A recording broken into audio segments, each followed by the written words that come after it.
Mic'd up.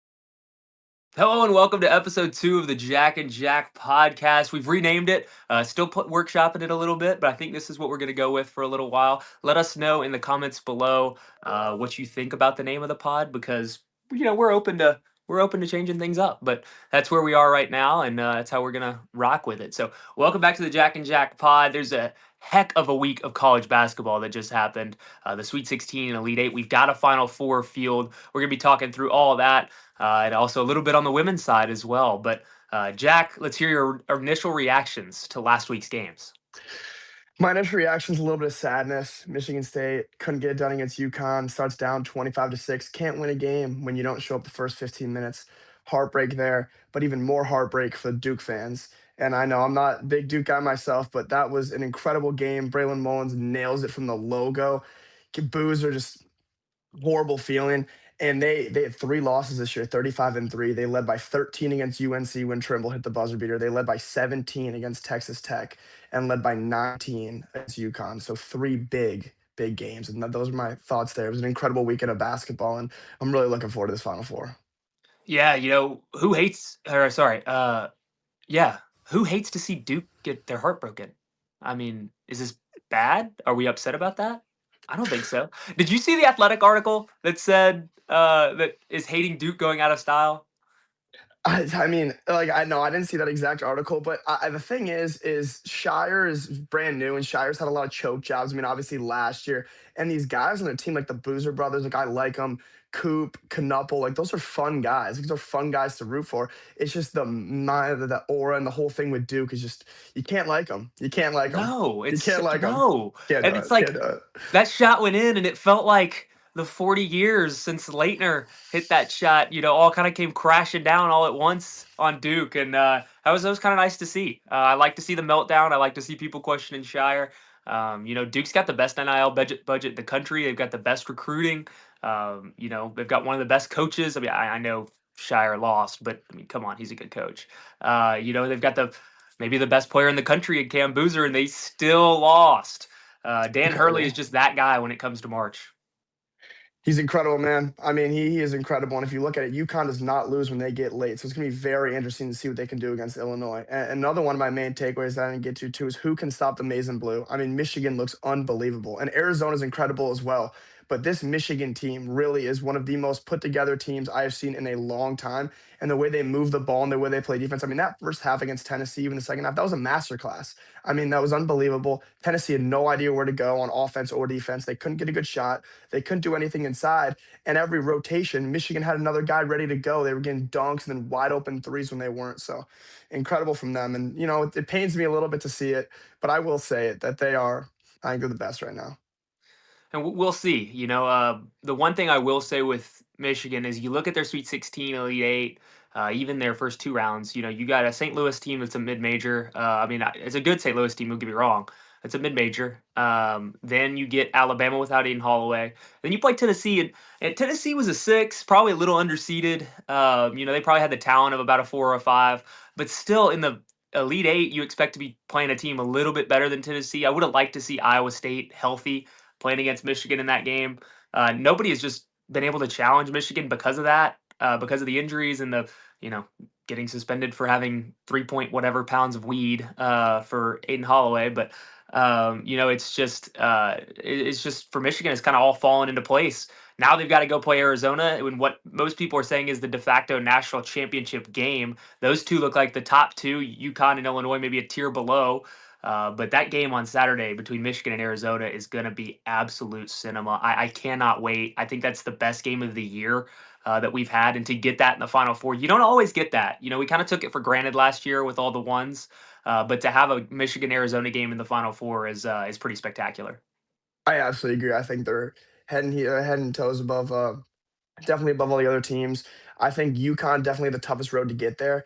I think Michigan definitely lucked out a little bit with who they played, but still got to win the games, and they did look dominant. Arizona as well has looked very good. Little shaky in that first half against Purdue, but when it came down to it, they really dominated. But I mean, great weekend of college hoops. But Jack was in Sacramento covering the women's tournament. Great experience there, Jack. Tell us a little bit about that. Yeah, it was. So UGA sends a group of students to a couple of NCAA tournament games. There was a few that went last weekend to some of the first round games, and then they send two groups of five to Sacramento and Fort Worth, which are where the two regionals are. So the women have four regions, right? But two of those regions are in the same place, right? So you've got two Sacramento regions and then two Fort Worth regions, and then they're numbered. So we had the two Sacramento regions, which featured, UCLA. It had South Carolina and Dawn Staley, who is maybe the nicest human being that I've ever met, which is not what I expected. But Dawn Staley was awesome. And it was a really cool experience to be out there. You got to be in the locker rooms, got to talk to these players. I spent a lot of time with Lauren Betts and her sister Sienna throughout the weekend. Lauren Betts is a top 5 pick in the WNBA draft. So it was really cool to be in that space and get to be there. And I saw a great game as well with LSU and Duke. Duke wins on a buzzer beater. It rolls around the rim. I got a great video of it. It was unbelievable, an unbelievable game. Kim Mulkey goes out sad. Flau'jae Johnson's career ends. But man, what a game that was! As Carol Lawson and Duke went to the Elite Eight, they couldn't beat UCLA. We've got all one seeds in the women's Final Four, kind of as expected, to be honest. The women's game tends to be a little chalky. So then you've got the exact same Final Four field as last year. UCLA's a little bit better, Texas a little bit better, UConn's better, and then South Carolina's pretty similar. So I expect a very, very good women's Final Four. So those games are tonight and on Saturday or on Sunday. So keep an eye on the women's Final Four as well. There was some good hoop being played, Jack. I enjoyed getting to watch some of the women's game. I'm not a huge connoisseur, but it was good. That's fantastic. I mean, do you think anybody has anything for AZ Fudge, Ariema, and the Huskies looking for the Baker's dozen 13th national championship under that program? I mean, that's astonishing. Really Unreal. is. And they're dominant. I mean, I was looking at watching a little bit of the Syracuse game they were playing in Sweet 16. It was 67-12 in the first half. 67-12 in the first half. And there is a lot of parity and a lot of chalk in the women's tournament, but it is really good hoops and it really has gotten better over time. And I think really Caitlin Clark and even a little bit before that was really the start of a new era. And it really has. I mean, women's basketball is at a whole new echelon than it was before, and it really is on the rise. So, I mean, it's very cool that you got to see that as one. That shot against Duke beating LSU was crazy. I mean, that was Ashlyn nuts. Jackson. That was nuts. Unreal. That was nuts. Olivia Miles too for TCU, really fun to watch. Great feet, really quick. So I enjoyed that as well. So should be a great Final Four on the women's side, but super exciting. And then back kind of on the men's side, as a comparison, right? Michigan has had a similar kind of run to UConn this tournament, where the seeding has been pretty friendly to UConn. They got to play 6 seeded Notre Dame and they blew them out. And then they got obviously their 4 seed in the Sweet 16. So UConn really hasn't been challenged. I'm excited to see them get challenged. They're probably gonna have to play South Carolina, and then it's looking like Texas. But if UCLA can pull off that upset, then UCLA is certainly very good. I still have some questions about the Bruins, but overall, those Final Four teams are all spectacular and could all win the national title. Yeah, I mean they're very dominant, and Michigan as well, looking to become just the third team ever to win all six of the tournament games by double figures. And I don't see that happening. I don't think that they're ever going to beat Arizona by double figures. I think maybe if it's like a 6 point game, foul late, but I don't think they're able to blow out Arizona. I think they're too deep. Their guard plays too good, and guard plays always big and March. And I think Barry's and Bradley are unbelievable in their size. Krivas, and then obviously Koa Pete. I mean, they're a deep team. There's even more guys than that. They go down the line there, but I think that's going to be. I think you're right on the de facto national championship game there. Well, let's look at the South region a little bit as well. Very interesting what happened there. You had Iowa knock off Nebraska to get to the Elite Eight. Uh, what? And then, of course, Illinois beat Houston in Houston, and now Illinois is going to the Final Four. I mean, just what happened down there, Jack? I mean, that first of all, Illinois, I mean, that Illinois Houston game, that second half from Houston, the beginning of that second half was some of the worst basketball I've seen played from Houston in the last 5, maybe even 10 years. I mean, that was unbelievable. They could not score the ball. They couldn't stop. I mean, it almost looked like I remember a couple of years back when UConn went on that 30-0 run against Illinois, where Illinois just couldn't do anything. They looked confused on both sides of the ball. It kind of looked that way again. And then, I mean, Nebraska hurting our survivor pretty badly there. But that game was weird. They were kind of Iowa was always kind of hanging around there. Nebraska could never really get away, and I mean, Sert's playing all 160 minutes, so pretty impressive from him. And I mean, just shocker that they were able to get as far as they did from the team the season that they had. I mean, this was not a team that you look at and go, okay, they're going to the Elite Eight. I mean, I thought my Clemson Tigers were going to take them out in the first round. I thought it was a little iffy on that. We were one of two higher seeds to be an underdog, so I thought there was definitely a little bit of confusion there. But for them to knock off first seeded Gators coming off a national title and then go in and win the Battle of the Midwest right there to get to the Elite Eight for the first time in a long time, pretty impressive stuff. So I'm going to stick in that region as well. And let's talk about North Carolina. That was a first weekend thing. They didn't get to the second weekend, but they were in that region and got beat by VCU. North Carolina has parted ways. What did they say? But Hubert Davis. I mean, they fired him. They Yeah. got they, Yep. they were like, Hubert, you're out. But And you called it. yeah, I think Hubert didn't want to stay. Or sorry, Hubert did want to stay, and they had to like actually get rid of him. They were hoping to kind of do a mutual parting of ways thing, but that's not how it went. But who's North Carolina's next head coach? We just saw that Tommy Lloyd said no. It's very interesting. I was thinking it was going to be Lloyd, honestly. I think there's a lot of different options. I mean, McCollum could go, I think maybe, but I mean that's a very prestigious job. I mean, I think Lloyd could have been the guy. I think McCollum's also another guy that's going to go for that. But I mean, I'm not really sure where they go from here because it's a very interesting place for their program as well, where you're kind of coming off of really, I mean, that was Roy Williams' guy, and they're very big on keeping things in house. And here, they're not going to be able to do that. So this can be the first time, and I don't even know how long for North Carolina, where they're going to have to go outside of their program and bring somebody else in. So it is going to be very, very interesting to see who they bring in. What's your take on that? Yeah, it's since Dean Smith, before Dean Smith. Wow, I wow, mean, wow. whoa. So this is just not how they operate. Bubba Cunningham, the North Carolina athletic director, has a big job on his hands here. And Mark Byington said no. He signed a contract extension. Tommy Lloyd said no. You're not going to get Dusty May. Um, you know, is it Billy Donovan? Do you go to the NBA to get him? You could. I mean, I think maybe Billy Donovan would take that job, but do you want him? You're not going to get Todd Golden or Nate Oates. It doesn't look like either of those guys are going to make that jump. So TJ Otzelberger said no. You're in a very similar spot, really, to where Kentucky was when they hired Mark Pope. You're kind of like, man, who do we hire? And then your sixth option or whatever, and you're like, well, we like this guy. He was one of ours, so we'll take him. But I mean, that's not where you want to be if you're North Carolina. You don't want to be at your sixth choice, fifth choice. Um, if I were them, I think I would make the swing for Ben McCollum. The guy wins basketball games, right? I mean, it's going to be expensive, but you're North Carolina, you have the money, you can do it. And it's going to be worth it in the long run. Because I think when you hire a guy like Ben McCollum, even if his teams aren't that good, that guy's gonna go win basketball games. Like it's not like one of these guys that you're like, oh, he's a great recruiter. Well, Ben McCollum's a great floor coach. So no matter what the team that he has, and he's gonna have good teams at North Carolina, okay?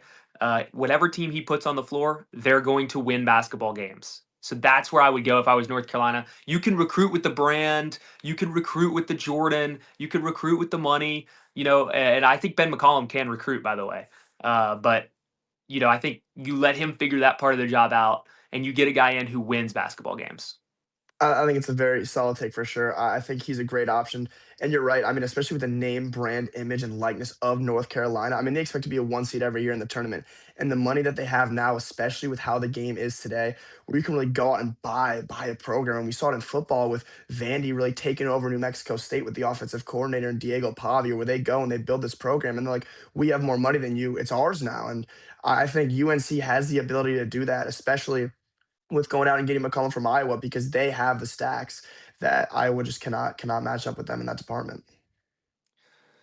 All right, well, let's go up to the East region. We've already talked about UConn a little bit, but we've got a question here from James.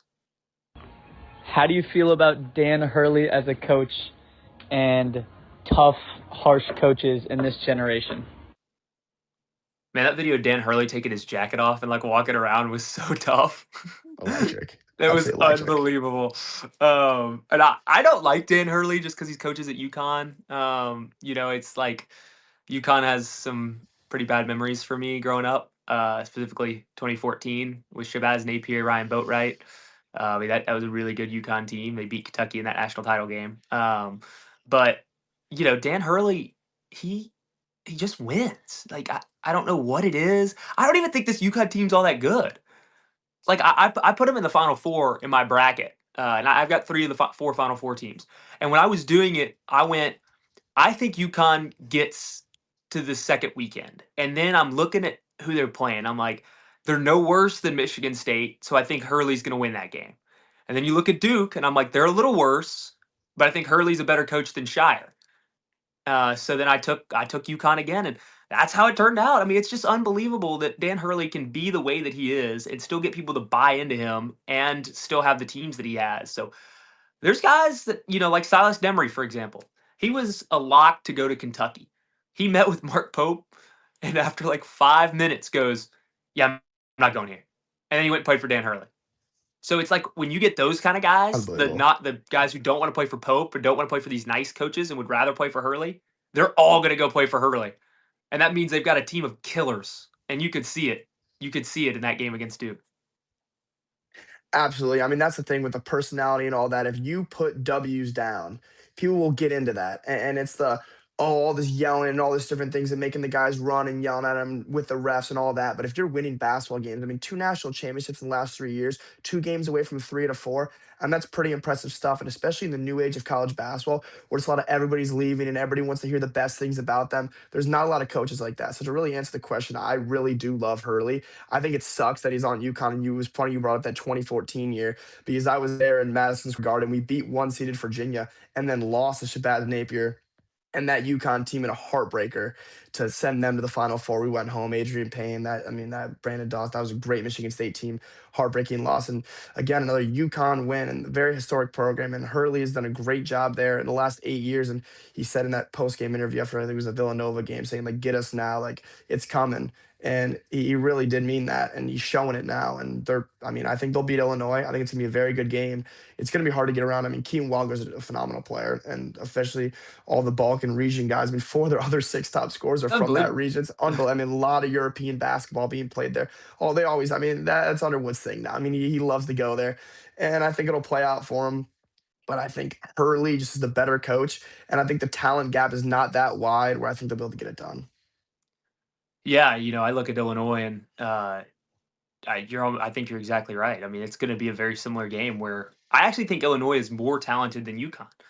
But Dan Hurley, you get Dan Hurley. I love Brad Underwood. I think he's a good coach. I don't think he's a Dan Hurley coach. And you look at that and you're like, well, I'm gonna give the edge to Dan Hurley and UConn. And they're going to be playing for a third national title in 4 years. Unbelievable if they were to win that game. So maybe the Balkans can save us.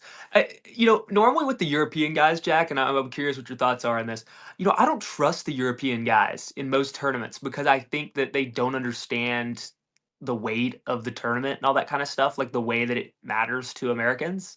Just because they didn't grow up with it, it's just like it's a little different.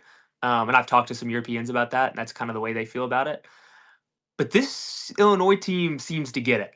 I don't know whether it's Wagler or Boswell or who that's kind of gotten them to understand it. And a lot of these guys have played basketball for a couple years. You look at like Big Z and stuff like that. By the way, a couple of unbelievable Big Z dunks in this last week. But you look at some of these guys that have played college basketball before, and they kind of get it. And then, Mirkovic is like the best. Like he's one of the best humans. Like he's so funny. I don't know if you've heard him talk, but I mean these guys are. I don't know. They've got something about them. They've got a great swagger to them, and they're kind of like. Is there a sleeper Final Four team? Does that work? Like, can you be like like get to the Final Four and everybody like nobody be talking about you? Because like I feel like that's how Illinois has gone. I agree. I mean, really, nobody is talking about Illinois because everybody's saying, "Oh, Arizona, Michigan, that's the game right there." And everybody's talking about Hurley and UConn. You're right; they are going very underrated. I think the thing you say about the Europeans and not really getting the weight of the tournament, that's a very interesting take. I don't think I've ever heard that before, but it makes all the sense in the world. I mean, there really is nothing like it. Single elimination, it's all on the line. And for a lot of these guys, that's their college basketball careers right there. For one game, you play one bad game, that's it. And for different guys like Mom Cheechlovich for Iowa State, he was unbelievable this year. I think he was the highest 3 point percentage ever, shooting over 150 threes in a season, or 125 threes. Fantastic season for him. And the guys on Illinois as well. I mean, they are bought in. They are bought in. And this, I mean, people were saying that Illinois could go to the Final Four. I always thought there was a possibility. I didn't have them coming out of their region, but I was having them in the Elite Eight. I thought it was very close if they were going to get out of that region, but they have looked all the part of what people thought they could be. And they really are a legit threat to win this national championship for sure. I mean, no team in here can take them lightly at all. With the talent that they have, Yeah. the shooting ability they have, the presence inside, they're dangerous. Yeah, it feels like they're getting treated like as if Iowa was in the Final Four, right? Where Iowa's like on this miracle run, and it's like Illinois was a 3 seed, like, and not far off of a 2. They were only a 3 because they lost a couple games down the stretch and had a tough Big Ten tournament. Illinois could have easily been a 2, and then we wouldn't have thought anything about them being in the Final Four. But because they were a 3 and because they played Houston in Houston, it felt like they got a huge upset. They are not like a Cinderella or a charity case in this Final Four. They are a threat. They could beat any of these teams. They've proven that this year. Illinois could beat anybody. And if if it's Illinois Michigan again, Illinois kind of got an edge in that game. I like Illinois with their size and their physicality against Michigan's bigs. If it does end up being an all Big Ten national championship, but and they're also going to have a lot of fans at the Final Four. First time since 2005, and it's just one state over. There's going to be a lot of Fighting Illini in there. Unbelievable for the Big Ten. I mean, this has been one of the best years for the Big Ten in recent memory, and they dominated in this tournament. And two teams in the final four. Like they could, I mean, it could be a Big Ten national championship. I don't think it will be, but it would be pretty unbelievable and so good for the conference that has really struggled. They have not won. Big Ten has not won a national championship since Michigan State did it in 2000. So all these seasons, watching all these other programs win and all these things happening, and the Big Ten just sitting there. A lot of different. I mean, Purdue has had teams that thought could have done it. Michigan State as well. Michigan. A lot of teams, but nobody's really been able to get over that hump. And a lot of people think that this is the Michigan team to do it. Nobody's really saying that this Illinois team could be the team to do it. 100%. I mean, they are no Cinderella at all. No Cinderella at all. And that's the thing with all 4 1 seeds being in there last year is that now it's what people expect. It's like, okay, it's going to be the 4 best teams with the new NIL. And these are the teams that are supposed to make it. And if you're not a 1 or maybe a 2, you shouldn't be in it. And you're like, oh, you're a big surprise. Definitely them beating Houston and Houston was very shocking. But in no world should anybody really be that surprised that this Illinois team's in the Final Four in Indianapolis.